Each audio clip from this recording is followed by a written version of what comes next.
नमस्ते, अस्सलाम वालेकुम, सत श्री अकाल। आज मैं कक्षा 12 जीव विज्ञान का पहला पाठ पुष्पी पादपों में लैंगिक प्रजनन के कुछ रिक्त स्थान भरवा रही हूँ, जिसका ये 6वां भाग है।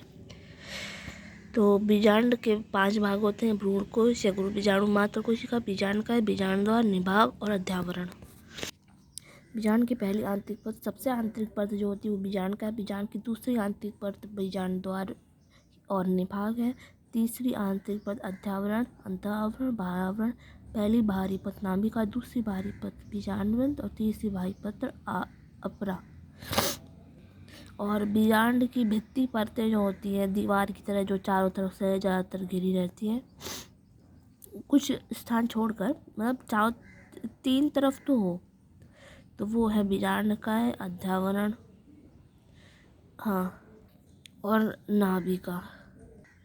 बीजांड, बीजांडकाय, भ्रूणकोश या गुरु बीजाणु कोशिका, बीजांडद्वार सिरा, निभाग और अध्यावरण से मिलकर बना है। एक परागकण कोशिका नर युग्मकोद्भव का प्रजनन करता है। विकसित लघु बीजाणुधानी को परागकुटी, लघु बीजाणु मात्र कोशिका जो विकसित होती है तो परागकण, विकसित गुरु बीजाणु मात्र कोशिका को भ्रूणकोश कहते हैं। विकसित लघु बीजाणु चतुष्टय को परागकण कोशिका, विकसित गुरु बीजाणु चतुष्टय को भ्रूणकोश और परिपक्व परागकण 2 कोशिकीय 3 कोशिकीय होता है। अपरिपक्व परागकण कोशिका 1 कोशिकीय होता है और उसमें कम अंग होते हैं। अपरिपक्व भ्रूणकोश 2 केंद्रकीय या 4 केंद्रकीय होता है। परिपक्व भ्रूणकोश 7 कोशिकीय और 8 केंद्रीय होता है। परिपक्व लघु बीजाणुधानी वो है जिसमें सारे अंग हैं। परिपक्व गुरु बीजाणु कोशिका में सारे अंग होते हैं। तो परिपक्व होने का यही अर्थ होता है कि उसमें सारे अंग आ गए हैं और वो प्रजनन के लिए तैयार है। और विकसित होने का ये अर्थ है कि अब वो महत्वपूर्ण कार्य जिसके लिए वो बना था वो अब वो पूरा करेगा, विकसित हो चुका है। जैसे परागकण का महत्वपूर्ण कार्य होता है, भ्रूणकोश का महत्वपूर्ण कार्य होता है।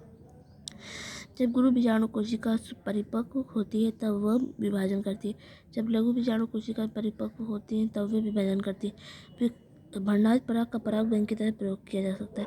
एक स्त्री के सर को अंडक भी कहते हैं। अपरा और नाभिका बीजाणु रस से जुड़े होते हैं और अपरा और बीजाणु बीजाणु रस से जुड़े होते हैं।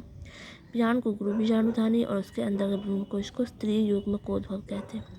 जो अपरा और बीजाणु से जुड़े होते हैं और उस क्षेत्र जहाँ से वो जोड़ते हैं उसको नाभिका कहते हैं।